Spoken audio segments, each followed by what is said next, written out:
그 전기차에 비해서 일단 수소차는 일반인들한테도 잘 알려져 있지도 않고 그런데 일단 그 좀 쉽게 저희 이제 그 시청자들을 위해서 작동 원리 있잖아요. 그게 어떻게 다른지를 좀 간단하게 설명해 주셨으면 좋겠습니다. 정말 간단하게 설명드리면 네. 배터리는 건전지잖아요. 네. 그래서 플러스 마이너스 리튬 이온이 왔다 갔다 하면서 네. 수명이 점점 닳아요.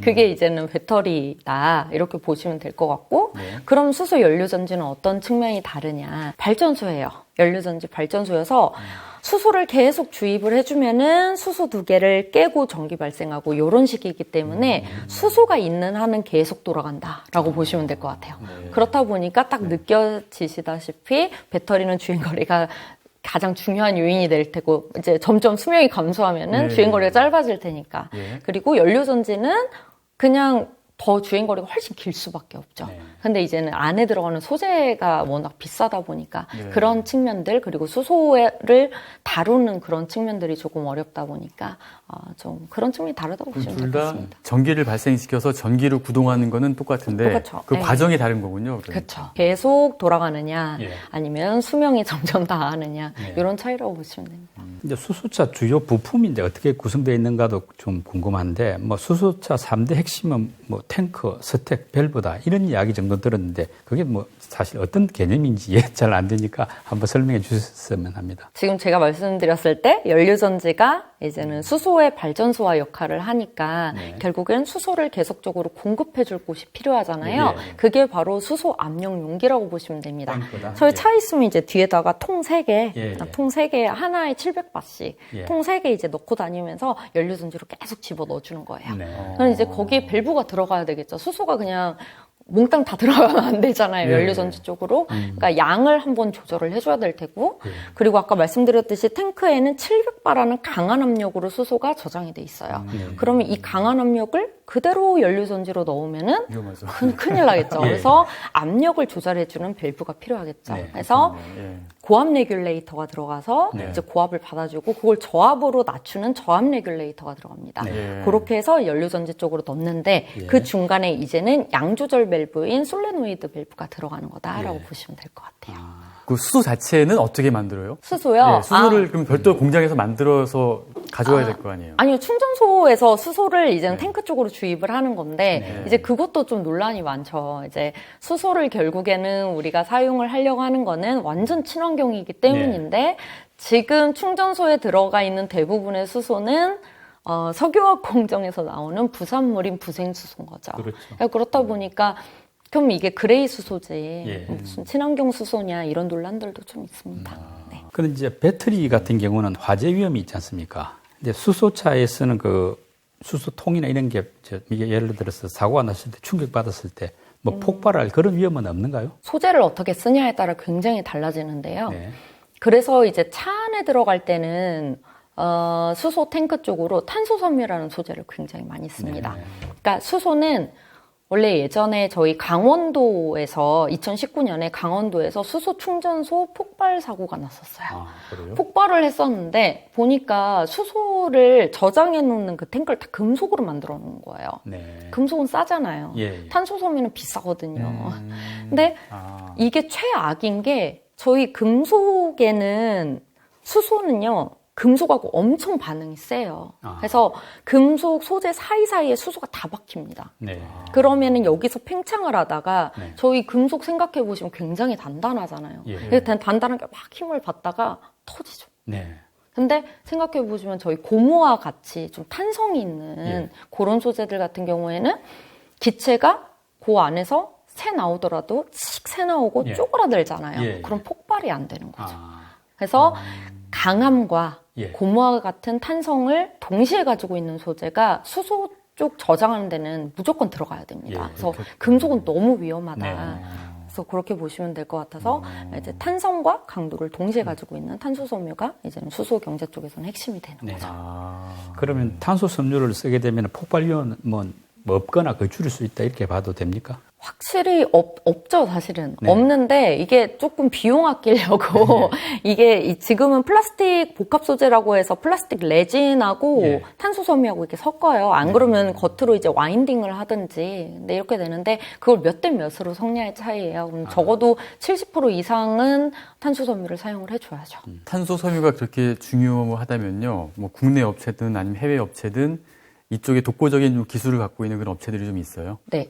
단연 1위는 일본의 도레이 첨단 소재입니다. 네. 아, 일본의 도레이 첨단 소재가 예. 막강한 일이에요. 그래서 저희 만약에 수소 충전소를 만들든지 네. 아니면은 수소를 운반하는 수소 트레일러, 이제 튜브 트레일러가 들어가든지 아니면 저희 넥소 만드는데 뒤에 통을 만든다든지 탄소 섬유가 들어가는 그 모든 곳에는 도레이 첨단 소재가 다 독점을 하고 있었습니다. 그 마진도 한 20% 넘어요. 예. 진짜 많이 나옵니다. 엄청나네요. 네, 그래서 사실 뭐 도레이 첨단 소재가 좀 막강하게 1위인 거고 네. 우리나라에도 한 군데가 이제 국산화에 대한 바람이 굉장히 많이 불었잖아요. 네. 그러니까 수소 경제로 가고 싶은데 우리나라가 막상 가려고 했을 때 그 당시에 딱 저희 일본 수출 규제 터졌었어요. 2019년도 예. 말씀이죠. 예. 일본 수출 규제가 딱 터지니까 제일 먼저 막힌 게 제일 중요한 소재들. 탄소섬유, 불속의 수지, 뭐 멤브레인, 뭐 이런 것들이 전부 다 미국 아니면 일본 쪽에 있었던 거예요. 네. 근데 이제 일본에 있는 것이 딱 막혀버리니까 우리가 수소 경제를 키워야 되는데 제일 중요한 거는 결국 없네. 요 부분 때문에 국산화를 굉장히 핵심 소재 중심으로 진행을 하게 되죠. 네. 그래서 이제 국내에서는 탄소섬유 업체로는 효성 첨단 소재가 유일합니다. 아, 그래서 예. 그 업체가 엄청 떴군요. 일단 소재 이야기가 나온 김에 이제 수소차 내지 수소 경제에서는 말씀 대로 탄소 섬유하고 또 뭐 불속의 수지도 역시 중요하다 하던데 불속의 수지는 뭔지 또 뭐 관련 뭐 업체는 어떻게 구성되어 있는지 한번 설명해 주시죠. 저희 수소 경제에 있어서 무조건 충전소, 튜브 트레일러, 탱크 저장하는 곳에는 전부 다 이제 탄소 섬유가 들어간다고 보시면 될 것 같고, 그 다음에 저희 수소 경제에서 이제 수소 발전소, 저희 육상용 발전이라든지 해상용 발전 이렇게 발전소도 세우잖아요. 네. 그거 세울 때는 연료전지라는 게 들어가요. 네. 왜냐면 수소 발전소 역할을 네. 하니까. 네. 그리고 차 안에서는 우리 엔진이나 배터리 역할을 하는 게 또 수소 연료전지가 되겠죠. 네. 거기에 핵심적인 소재가 바로 멤브레인, 불속의 수지라고 보시면 됩니다. 이게 어떤 역할을 하는 거냐면요. 연료전지는 기본적으로 수소가 들어오고 O2라는 이제 공기가 들어오게 되면은 우선 바로 반응하면 안 되니까 분리막으로 각각 막아줘요. 네. 그럼 이게 연료전지 전체 생산비의 한 18% 정도 되는 게 분리판이다라고 보시면 되고, 그 바로 앞에 수소를 통과시켜주는 기체 확산층이라고 하는 게 들어갑니다. 그게 또 탄소 섬유예요. 요게 이제 도레이 첨단 소재가 또 만드는 거고, 전체 연료전지 생산비의 한 21%를 차지를 한다고 보시면 되고요. 네. 그러면은 이제 그 기체 확산층을 통해서 위에 있는 백금 촉매층으로 수소를 보내주게 되면은 네. 제가 아까 말씀드렸을 때 금속과 수소는 반응성이 굉장히 뛰어나다고 말씀드렸잖아요. 그래서 그 백금은 금속이잖아요. 네. 근데 성질이 안 변하는 금속이에요. 그래서 귀금속을 넣으면은 수소가 막 가서 막 달라붙어요. 네. 그러면은 항상 H2 형태로 있던 수소가 귀금속에 바로 반응을 하면 갈라지겠죠. 얘 갈라지면은 이제 한쪽은 전기를 발생하고, 그러면은 한 개의 H 플러스가 남을 거 아니에요. 요거는 필터를 통해서 통과를 해서 O2와 만나는 거예요. 그래서 요거는 그 필터 역할을 하는 게 바로 불속의 수지, 멤브레인 막이라고 보시면 되고, 단순히 그냥 필터인데 전체 연료전지 생산비에 촉매, 음극, 양극, 그리고 멤브레인 불속의 수지까지 합쳐서 43% 정도예요. 네. 굉장히 큰 부분을 차지를 하죠. 이렇게 비교해 보시면 좋을 것 같아요. 저희 전기차에는 중요한 필터가 분리막이 있어요. 네. 리튬 이온을 통과시켜주는. 근데 거기는 리튬 이온만 통과시켜야 되는 게 아니고 다른 것도 통과시켜야 돼. 리튬 이온은 꼭 통과시켜야 된다. 요건 거예요. 그러니까 기공이 상대적으로 견고할 필요까지는 없어요. 네. 근데 이 연료전지에 들어가는 멤브레인 막인 필터 같은 경우에는 다 차단하고 H 플러스 한 개만, 이온 한 개만 통과를 시켜야 되니까 기공이 엄청 중요하고요. 네. 여기에서 조금이라도 다른 뭐 이온이라든지 불순물이 통과되는 순간 네. 스택이 그냥 불량이 돼버려요. 네. 전체 차 생산비의 40% 이상을 차지를 하는 연료전지가 불량이 되면 예. 어마무시한 거죠, 비용이. 네. 그래서 가장 중요한 역할을 한다. 불 속의 멤브레인 막이라고 하는 거는 이렇게 보시면 될 것 같습니다. 수소 연료 전지의 핵심이고 심장이 스택이라고 하는데 우리 스택 개념을 지금 다 정리하지 안 하고 했는데 다시 한번 그게 뭔지 그게 또 관련한 뭐 산업은 어떻게 되어 있는지 이게 왜냐하면은 수소 연료 전지 스택이 수소차의 핵심 같거든요. 그 연료전지 스택이라고 하는 게요. 네. 지금 계속 말씀드렸던 수소 발전소 역할을 하는 연료전지를 네. 한 50개 정도를 쌓은 거예요. 그래서 스택. 네. 네, 그거 보시면 연료전지를 여러 개를 쌓았다 해서 예. 스택이라고 하고 연료전지를 스택으로 쌓을 때 중간중간 들어가는 게 이제 고무마개라고 해서 가스켓이 들어가요. 네. 그게 가스켓이 왜 들어가냐면 연료전지 셀과 셀 사이에서 수소기체 새지 말라고. 세지 말라고. 네, 저희 고무마개로 다 처리를 해주는 거죠. 마개 처리를 하고. 네, 예. 그게 이제 가스켓이 들어가는 거여서 스택이라고 하는 것은 곧 가스켓으로 연결시킨 연료전지 셀에 적층한 최종적인 제품이다. 적층한 쌓은 그쵸. 덩어리다. 이렇게 네, 보면 되겠네요. 그렇게 보시면 됩니다. 그 안에서 이제 발전이 일어나가지고 네. 이제 동력이 발생한다. 네. 예, 예. 수소차 관련해서는 이제 우리나라 현대차가 계속 개발을 했었고 그 좀 상당한 기술 진전도 있다고 보는데 전 세계로 봤을 때는 어느 나라가 가장 앞서 있나요? 우리나라가 가장 앞서. 전체 생산의 80%를 넥소가 하고 있는 거예요. 그래요? 근데 그래서- 아까 그 도레인가 거기가 그 관련된 기술은 가장 앞서 있다면서요? 그 소재. 소재만. 예. 그러니까 차 자체는 이제 넥소인 거고 예. 차 안에 뒤에 이제는 수소 저장 탱크가 들어가고 어. 밸브 들어가고 연료 전지 들어가고 네. 수소 재순환 블로어라든지 이젝터 들어가고 다양하게 들어가는 완성차가 이제 넥소가 70-80%인 거고요. 네. 도레이 첨단 소재는 이제는 수소를 저장하는 데 꼭 들어가는 소재인 탄소 섬유 쪽을 잡고 있다라고 보시면 되죠. 그러면은 그 현대차가 그렇게 앞서 있고 하다면은 앞으로도 이제 그쪽 분야는 우리나라 업체들이 좀 계속 선두로 좀 이렇게 지배력을 강화하면서 가야 된다고 볼 수 있을까요? 참 그 부분이 고민인 것 같아요. 그러니까 아무래도 계속 만들어 봤기 때문에 선도를 할 수 있다라고 저도 보고는 있는데 네. 적극적으로 드라이브를 걸고 있는 기업이 뭐 미라이 정도인 거잖아요. 사실은 그렇다 보니까 이걸 뭐 경쟁력을 어떻게 이야기를 해주기가 제가 이제 궁금한 거는 그게 수소차에서 우리가 앞서 나가느냐, 뭐 2위로 가느냐 이보다도 이 수소차라든지 또는 수소 경제가 과연 미래에 어떤 뭐 큰 산업으로 발전할 가능성이 있는가, 그 정도로 막 우리가 몰두해야 될 산업인가, 그게 궁금하거든요. 좀 근본적인 질문이 될 수도 있는데. 우선 네. 그거는 정책적으로 보시면은 좀 답이 나올 것 같아요. 네. 저희 정책으로 봤을 때 될지 안 될지가 고민스러웠다면은 정책 예산으로 넣을 때 한 번은 뺐다 넣었다 했을 것 같아요. 근데 뭐 비용이 좀 줄었다 올랐다 하긴 했지만 아주 예전부터 지금까지 단 한 번도 수소에 대한 예산이 빠져본 적이 없어요. 우리나라를 말씀드리는 게 아니고 미국부터 유럽부터 모든 주요국들 중심으로 2009년 오바마 정부 때 배터리 쪽에 대한 예산이 너무 많이 들어왔기 때문에 두각이 됐을 뿐이지 그 당시에도 수소에 대한 예산은 항상 편성이 되어 있었습니다.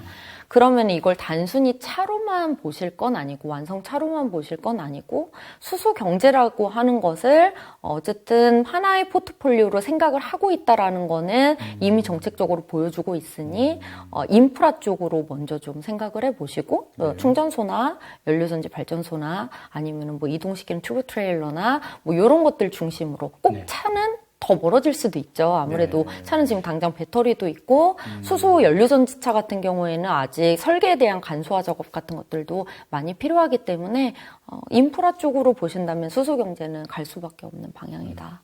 네, 해결해야 될 문제가 많을 뿐이다. 네. 굉장히 잘 설명해 주셨습니다. 이해가 딱 갔어요. 그리고 또 연구위원님이 담당하고 계신 그 바이오 플라스틱 분야도 좀 흥미롭더라고 자료 보내주신 것 중 읽어봤더니 우선 그 바이오 플라스틱이 뭔지 그거를 좀 간단히 설명해 주시죠. 저희 이제 원유 베이스로 플라스틱을 만들잖아요. 네. 근데 거기서 CO2가 너무 많이 나오는 거예요. 저희 네. 플라스틱 만들 때 폐기물 단계에서 되게 많이 나올 것 같잖아요. 네. 근데 생산 단계에서 60% 이상이 나옵니다. 아 그래요? 네. 예. 그러면은 저희 6월에 제가 앞서 말씀드렸을 때 6월에 EU에서 네. 탄소 국경 조정세에 대한 법안이 상정이 된다. 예. 그러면은 석유화학 기업들은 생산 과정에서 CO2가 너무 많이 나오니까 예. 뭐 수출하면은 다 관세죠. 그렇죠. 탄소세죠. 예, 예. 그러니까 지금 뭐 약간 가격 경쟁력에 대한 위험에 도사리게 된 거예요. 왜냐하면 이게 관세를 이렇게 많이 탄소세를 많이 내게 되면은 결국에는 가격을 높일 수밖에 없을 거 아니에요. 네. 어느 정도 마진은 있어야 되니까. 그렇죠. 그렇게 되면은 유럽보다 우리나라에서 수출을 많이 했던 이유는 사실 유럽보다 싸니까예요.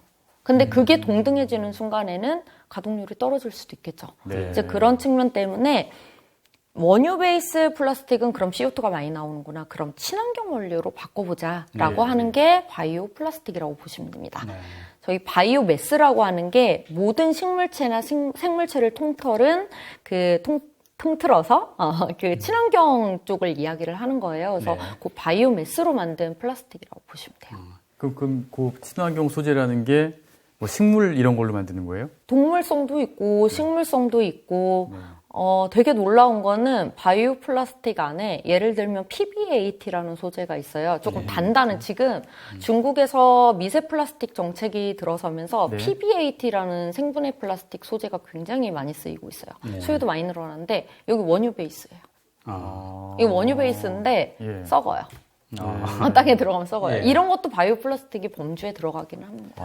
그럼 바이오 플라스틱이라면은 CO2가 전혀 발생하지 않는 친환경입니까? 아니면은 우리 원유 베이스에 비해서 상대적으로 좀 좋은 정도입니까? 그 어떤 수준 차이는 어느 정도 남는 건가요? 그거는 바이오 매스의 함량에 따라서 달라집니다. 네. 근데 지금 뭐 일회용 플라스틱 뭐 이렇게 찌그러지는 거라든지 아니면은 비닐봉지 같은 경우에는 그래도 한 70%에서 80% 정도 바이오매스 함량이 네. 거의 뭐 CO2 거의 발생 안 한다고 보시면 되죠. 근데 정말 100%로 간다. 이제 90% 이상으로 바이오매스를 쓴다 이러면은 못 써요. 지금은 물성이 너무 약해서 다 부서져 버립니다. 만들 수가 없네요, 모양을. 네, 예. 그래서 그런데 그렇게만 해도 원유 베이스 대비 CO2 저감 효과가 80% 이상이 나와요. 그러니까 이쪽으로 가려는 흐름들이 있다라고 보시면 돼요. 예. 근데 우리가 그 코로나 때문에 배달 음식 같은 거 많이 시켜 먹잖아요. 네. 그런 거는 지금 말씀하셨던 그런 거는 일회용이기 때문에 네. 좀 쓸 수 있지 않을까요? 많이 쓰고 있습니다. 네. 이미. 이미 많이 쓰고 예. 있어요. 뭐 받아 보시면 거기 뭐 그 PLA 뭐 이런 거 써 있는지 보시면 PLA. 예. 그 말씀대로 바이오 소재로, 바이오 플라스틱 소재로 PLA하고 또 PHA 두 종류가 크게 있다고 하던데 이게 차이점이 뭐고 장단점이 어떤 건지 한번 설명해 주셨으면 합니다. 지금 저희 이제 찌그러지는 플라스틱 쪽은 PLA라고 해서 락틱 액시드, 젖산의 그러니까 폴리락틱 액시드이기 때문에 네. 젖산의 결합이라고 보시면 돼요. 젖산. 네, 젖산으로 만든 플라스틱인데 네. 근데 이제 흔히 인터넷에 찾아보시면은 옥수수 전분으로 만든 플라스틱 이렇게 나와요. 그러니까 그게 조금 손쉽죠. 이게 어떻게 되는 거냐면 옥수수든 사탕수수든 전분을 뽑아내요. 네. 전분 가루를 뽑아낸 다음에 미생물한테 먹여서 효소를 발생시켜서 나오는 결과물이 락틱 액시드라고 보시면 됩니다. 예. 그래서 그걸로 만든 거는 지금 찌그러지는 플라스틱 일회용품으로 많이 쓰이고 있습니다. 네. 이미 주변에도 흔히 보이실 거예요. 예. 편의점 가도 많이 보이시고. 그리고 이제 그럼 좀 단단한 걸로도 쓰고 싶잖아요. 네. 단단한 거에는 지금 뭐 식기 같은 거 어떻게 쓰냐? 그럼 그거는 제가 좀 전에 말씀드린 원유 베이스인데 썩는다고 한 거. 네. PBAT로 많이 쓰입니다. 네. 그거는 그냥 원유 베이스예요. 네. 그냥 그래서 지금 현재 바이오 플라스틱 시장을 100으로 봤을 때 네. PLA하고 PBAT가 한 35%에서 40% 이상을 차지를 하고 있다라고 보시면 네. 되고요.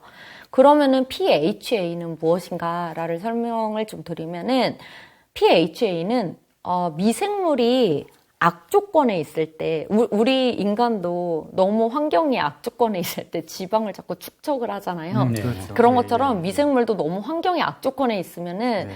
생존을 위해서 안에다가 PHA라는 물질을 생성을 해요. 자꾸. 네. 근데 이제 요걸 가지고 플라스틱을 만들겠다라고 예. 한 거예요. 예. 그래서 이 PHA가 생성되는 거에다가 이제 먹이를 조금씩 주는 거죠. 네. 더 많이 생성하라고. 그래서 이제 카놀라유라 식물성 오일이라든지 동물성 오일을 조금씩 먹여주면은 조금 생성하던 걸 훨씬 많이 생성을 하고. 네.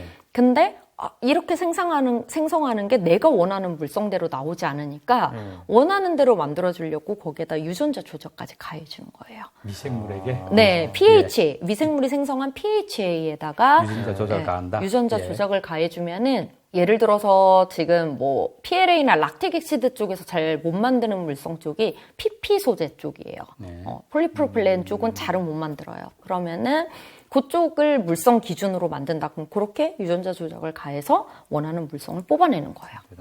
그러면 PLA보다 PHA가 어떤 점이 좋은 거냐면 네. PLA는 옥수수 가격에 많이 연동이 되겠죠. 그렇겠죠. 계속 예. 먹여서 락틱 액시드를 먹이는 대로 나오는 거니까. 예, 예. 근데 요거는 원래 생성하던 거에 조금씩 먹이를 줘서 조금 더 생성을 하게 해주는 거고 실제로 여기서 유전자 조작을 가해줘서 이제는 배양을 하는 거기 때문에 원재료 가격이 많이 흔들리지가 않습니다. 예. 그런 기본적인 장점이 있고 그리고 락틱 액시드를 가지고 나올 수 있는 우리 물성이 한 50여 종이 된다면은 PHA는 유전자 조작을 해서 나올 수 있는 물성이 150여 종이 가능해요. 이게 가능하다는 소리는 더 많은 산업군에 적용을 할 수 있다라고 보시면 되죠. 이 패트는 PLA로 만들 수 있어요. 네. 이 패트는 가능한데 요 질긴 레벨즈 있죠. 예. 요건 못 만들어요. 부서져요. 그래서 요거는 PHA로 만들고 요 단단하잖아요. 예. 요것도 PHA로 만들어요.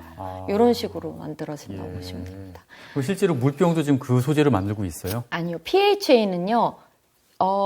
만들기 정말 어렵습니다. 네. 그렇다 보니까 글로벌 총 2개 기업 정도밖에 못 하고 있어요. 전 세계에서 그 PLA는 기업이 여러 개고요. 엄청 중국 업체들도 엄청 많습니다. 거기는. 그럼 네. PLA는 수준이 상대적으로 기술 수준이 좀 낮고 맞습니다. PHA가 높다 이거죠. 엄청 높죠. 그 두 개 업체 이야기 한번 들어보고 싶습니다. 그 2개 업체가 이제 하나는 미국의 다니머 사이언티픽이라고 하는 DNMR로 거래가 되고 있는 해외 기업이고요. 네. 그리고 한 군데는 일본의 카네카라고 하는 기업이 있습니다. 다니머 사이언티픽 카네카. 카네카. 예, 예. 그리고 이제 우리나라에서는 CJ 제일제당이 이제 양산을 앞두고 있죠. 네. 이렇게 보시면 되고 이 둘은 이미 양산을 하고 있어서 2025년까지 장기 공급 계약이 체결이 된 그런 기업이라고 보시면 되는데 이제 본격적으로 사실 양산이 들어간 거는 작년 네. 작년 하반기부터 올해부터 이제 본격적이라고 보시면 되죠. 그러면 전 세계에서 그 3개 기업밖에 없어요? 원래는 뉴라이트도 있고 뭐 메르디안도 있고 있기는 많이 있었는데 다니머와 카네카가 가격에 대한 진입 장벽을 만들어 놨어요. 이게 원래는 킬로그램당 한 7불 정도의 거래가 되던 소재인데 지금 뭐 PLA나 범용이 0.5에서 1불 정도예요. 엄청 큰 차이죠. 그러네요. 근데 생산량을 증대를 시키면서 가격을 4불대로 다운을 시켜놓은 게 이제 다니머하고 카네카 쪽이라고 보시면 돼요. 네. 그럼 요거 못 맞추면 못 들어오는 거예요. 아. 네, 그래서 없다라고 보시면 되죠. 그럼 CJ 제일제당은 그 정도 가격 경쟁력을 지금 갖고 있습니까? 지금 기업 쪽에서 이야기하기로는 실제로 들어온 선주문 건에 대해서는 한 5불 정도에 나갈 수 있다라고 이야기를 하고 있어서 거긴 아직 양산 전이거든요. 그래서 한번 지켜보셔야죠. 그러면 PLA보다 PHA가 훨씬 물성도 좋고 앞으로 산업적인 활용도도 높다고 보는데 어찌됐든 이쪽 관련 산업이 앞으로 계속 더 급성장할 가능성이 좀 있습니까? 네, 이미 뭐 다니머하고 카네카 같은 경우에는 제가 방금 말씀드렸듯이 2025년까지 장기 공급 계약이 다 체결돼 있어요. 그러니까요. 요즘에 넷제로 선언한 기업들 많잖아요. 아리백 기업들도 많고 그래서 그런 기업들 같은 경우에는 본인들의 제품을 완벽하게 탄소 제로로 2030년까지는 가겠다.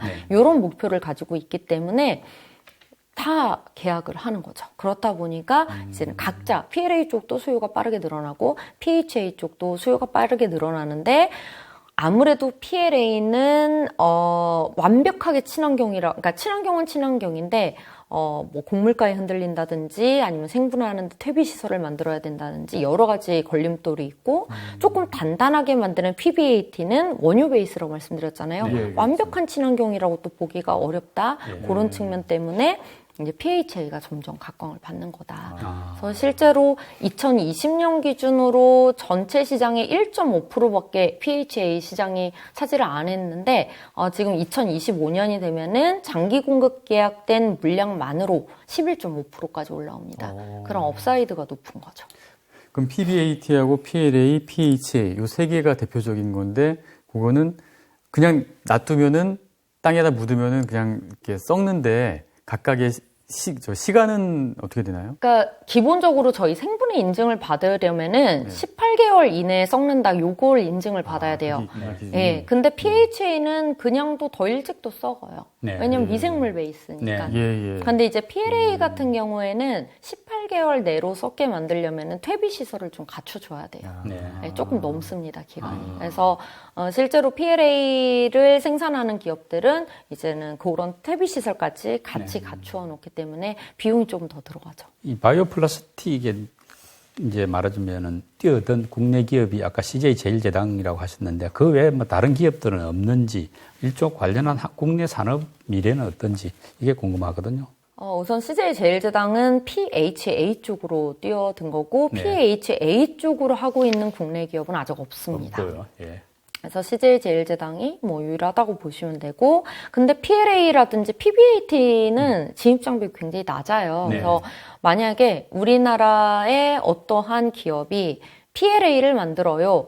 하면은 그게 뭐 엄청 좋다고 생각하실 필요는 없어요. 왜냐하면 중국 업체들도 많이 하고 그렇기 때문에 차라리 가공을 굉장히 많이 해서 저희 가공한다는 것도 사실 어렵거든요. 이 산업군에 맞게 물성을 다 맞춰가지고 가공을 해서 이제 납품을 해야 되기 때문에 그 가공 라인을 굉장히 크게 가져가는 기업은 SKC가 있습니다. 저희 동박업체로 굉장히 유명한데 SKC가 또 잘하고 있고요. 지금 뭐 LG화학 같은 경우에도 이제 바이오 플라스틱 중에서 이제 PBAT 쪽으로 지금 드라이브를 좀 걸려고 하고 있는 거고 다만 이제 PBAT를 한다고 해서 투자 포인트로 잡아주고 밸류를 높게 주기에는 진입 장벽이 낮다라는 측면. 근데 그 정도입니다. 그래서 지금 PLA 쪽에 대한 투자 포인트는 이제 LA, 락틱 엑시드 원료단부터 PLA까지 수직 계열화되어 있을 때, 규모의 경제를 키웠을 때 의미가 있어요. 근데 우리나라에는 아직 없고, 이제 뭐, 카길이라는 회사라든지 아니면은 뭐 네덜란드 코르비온이라든지 중국의 BBC에 한 요 정도밖에 없습니다. 그래서 우리나라에서도 한 군데 정도 나올 수 있다면 그거는 의미가 있을 것 같습니다. 그 전기차 배터리하고 수소차, 특히 그 바이오 플라스틱 분야에 대해서 아주 설명을 잘 들었는데요. 시청자 여러분들이 충분히 이해하셨을 것 같고요. 오늘 굉장히 유쾌하고 심도 있는 분석을 해주신 이한나 연구위원님 감사드립니다. 수고하셨습니다. 감사합니다. 네.